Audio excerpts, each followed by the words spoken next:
విదేశాల్లో చదవాలనుకుంటున్నారా? అయితే విదేశ్ కన్సల్ట్ ని సంప్రదించండి. అందరికీ నమస్కారం అండి. Welcome to Shashi TV. నేను భాను మేకల. నాకు అనిపించినటువంటి అభిప్రాయాన్ని ప్రజలైనటువంటి మీతో నేను షేర్ చేసుకుంటున్నాను. ఏం లేదండి, నాకు నిన్నటి నుంచి ఈ ఆలోచన వస్తుంది. అదేంటంటే, అఘోరీగాడు దొంగే, అఘోరీగాడు కామందుడే, వాడు మోసగాడు, నీచుడు, దుర్మార్గుడు. అసలు ఎన్ని పదాలైతే వాడు నీచుడు అని చెప్పడానికి అవకాశం ఉంటుందో అన్ని పదాలు కూడా వాడికి వేసేయచ్చు. మనం ఆ పదాలన్నీ వాడి మీద మనం పెట్టేయచ్చు.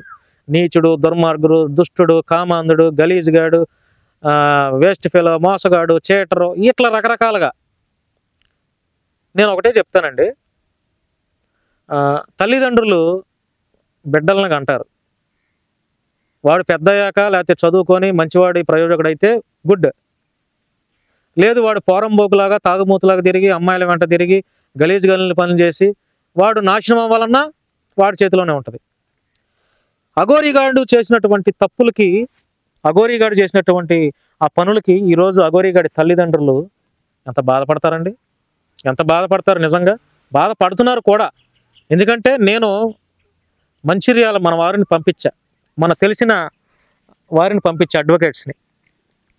ఆ తల్లి ఆ బాధ, ఆ తల్లి యొక్క ఇది కూడా వీడియో పంపించారు, నాకు పంపించారు, నేను చూసా. కటిక పేదవాళ్ళు అండి, కటిక పేదవాళ్ళు. చాలా దరిద్రమైనటువంటి భేద స్థితిలో అఘోరీగాడి తల్లిదండ్రులు ఉన్నారండి. చాలా చాలా చాలా దారుణం. వీడు మోసం చేసి జనాల దగ్గర దొబ్బేసిన డబ్బులైనా కనీసం ఆ తల్లికి ఒక రైస్ బ్యాగ్ అన్న వేసాడండి వాడు. ఆవిడ కనీసం మందులకు ఒక 1000 రూపాయలన్నా వేసాడా? వేయలా.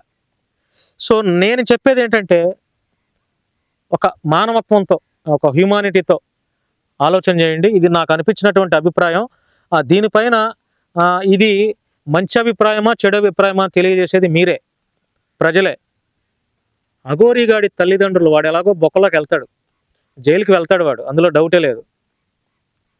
వాడు జైలుకి వెళ్తాడు, అది ఈరోజు రేపు మ్యాక్సిమం అవుతుంది. అఘోరీగాడి తల్లిదండ్రుల యొక్క భేద పరిస్థితిని చూసి నేనైనా ఫైనాన్షియల్గా ఏదైనా హెల్ప్ చేయాలని ఒక ఆలోచన చేస్తానండి. దీనికి మీరేమంటారు?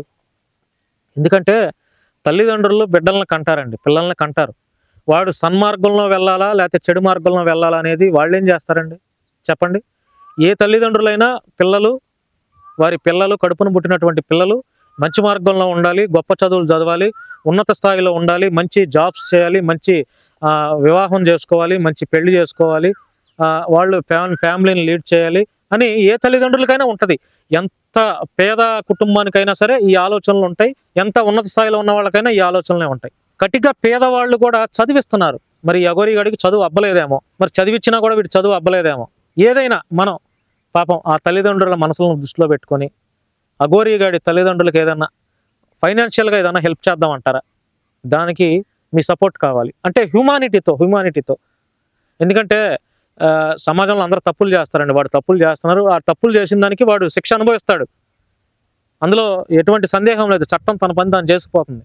కానీ ఈ తల్లిదండ్రులకి, కటిక పేద పరిస్థితుల్లో ఉన్నటువంటి ఈ తల్లిదండ్రులకి, అఘోరీగాడి తల్లిదండ్రులకి మన వంతు ఏదైనా చిన్న ఆర్థిక సాయం చేద్దామా అంటే ఈ ఆలోచన నాకు వచ్చింది. మరి నాకు వచ్చినటువంటి ఆలోచన మీతో షేర్ చేసుకుంటున్నాను. మీరేమంటారో కూడా నాకు మీ కామెంట్ రూపంలో తెలియజేయండి. ఎవరైనా హెల్ప్ చేస్తానంటే కూడా చేద్దాం, ఎలా చేద్దాం ఏంటనేది కూడా మీరు చేయొచ్చండి. కుదిరితే అక్కడికి వెళ్ళి మీరు ఒకవేళ హెల్ప్ చేసి, ఇది నేను మాట్లాడేటువంటి ఈ మాటలు సమాజానికి పనికొచ్చేవి, ఒక మంచి మెసేజ్ ఇవ్వాలి అని ప్రయత్నం చేస్తున్నాను. మరి నా మాటలకి ఏకీభవిస్తే, మీరు అంగీకరిస్తే, మీరేదైనా సహాయం చేస్తే, రూపాయి కూడా మిస్యూజ్ అవ్వకుండా, కడుపును పుట్టినటువంటి అఘోరీగాడి ఎలాగో తల్లిదండ్రులను పట్టించుకోకపోయినా సమాజంలో మంచి మనుషులుగా, విలువలు కలిగినటువంటి మనుషులుగా ఉన్నటువంటి మీరు, నేను ఏదైనా హెల్ప్ చేద్దామండి.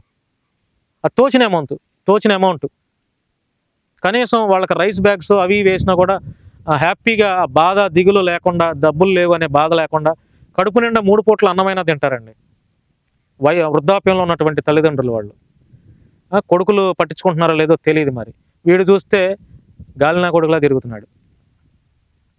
కాబట్టి నాకు వచ్చినటువంటి ఆలోచన మీతో షేర్ చేసుకుంటున్నాను. మీరేమనుకుంటున్నారో కూడా మీ అభిప్రాయం తెలియజేయండి. మంచి హ్యుమానిటీతో అండి, అంతే. హ్యుమానిటీతో మాత్రమే ఇందులో నా స్వార్థం లేదు. నేనేదో ఎట్లాంటి పనులు చేసి నాకేదో పేరు ఆలోచన అంతకంటే లేదండి. కేవలం హ్యుమానిటీతో అంతే. ధన్యవాదాలండి. Thank you.